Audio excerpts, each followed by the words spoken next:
Something really weird is happening right now at the theaters. You're seeing movies jump all around. In fact, most recently, we're seeing Mortal Kombat 2 jumping in front of Mandalorian and Grogu, which is probably not a good sign because I think a lot of people are going to go see Mortal Kombat 2 and just wait on the Star Wars movie that most people are kind of iffy on now. But that's not the only thing.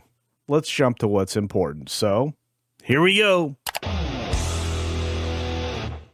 Now, before we get started, just a quick reminder, I'm trying to get to 50K and 1,000 members. So right down there, double check you're still subscribed to the channel and do consider becoming a member if you're not one already. Also hit the thumbs up button, turn on all notifications, and let's get on to this wacky story.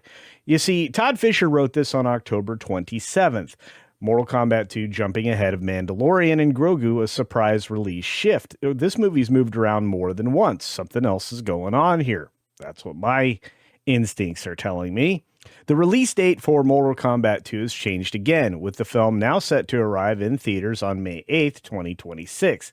The date was moved up by 1 week from its previous date of May 15th. That's really probably a very good move. Probably wonder why that is. Well, Warner Brothers and New Line Cinema had originally planned to release the movie on October 24th of 2025, so that would have been, well, last week. The studio later shifted it to the spring and believing that the sequel would perform better in the early summer market after a strong reaction to the trailer, which, again, pretty strong reaction, pretty positive, and I think a lot of people are looking forward to seeing it. The new date moves the film further from the release of Star Wars The Mandalorian and Grogu, which opens on May 22nd. So it's going to vacuum up more dollars that could have potentially gone into Star Wars coffers, which Disney desperately needs right now. And look, it's not all that unusual for films to change dates or to move around, especially trying to find more favorable positions in light of the competition that might show up before or after.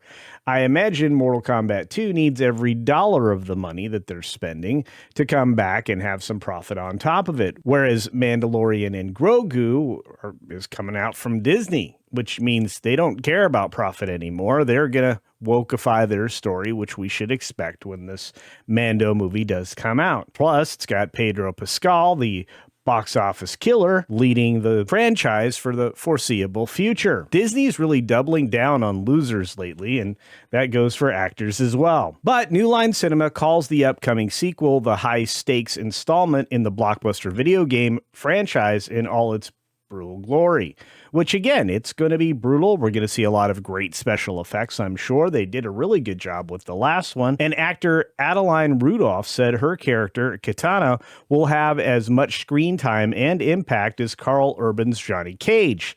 So likely, this will be the box office darling at the beginning of the summer season. And a lot of people are genuinely interested in seeing this story as it was presented in the trailer. And guess what? That includes me. And I'm not looking forward to anything in 2026. Rudolph recently said, especially when I first read the script, it felt very much like the intertwining of two worlds. You have the Earth realm, and then you have Edenia and Outworld. Katana's storyline feels very much interwoven into Johnny Cage's story, and they go in and out of each other throughout the movie. Yeah, I imagine that intertwining is pretty fascinating. Last paragraph here from our friends over at Bleeding Cool.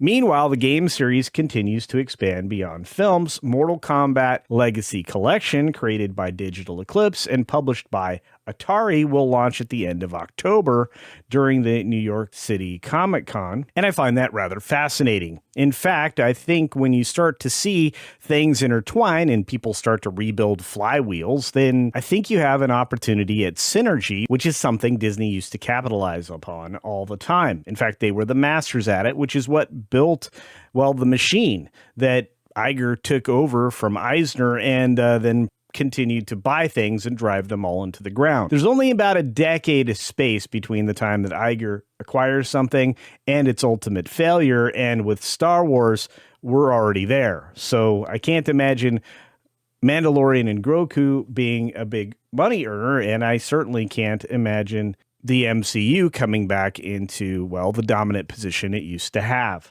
What about you? Let me know your thoughts. Do you think that Mortal Kombat 2 is going to do well? Do you think that having Urban in it is going to be a draw? Do you think focusing so much on Katana and Johnny Cage is going to be a good pathway forward. Do you think that the brutality that is the Mortal Kombat series will have its own appeal? Or do you think a lot of people will be calling out maybe CGI messiness? It's hard to say at this point, but compared to Mandalorian and Grogu, I'd say that it looks like a lot more upside than Yoda doll carrying Pedro Pascal. But those are my thoughts. What are yours? Let me know in the comments section below. As always, be sure to take care of yourself, take care of others, and until next time, see ya! Maybe at Mortal Kombat 2. Huh.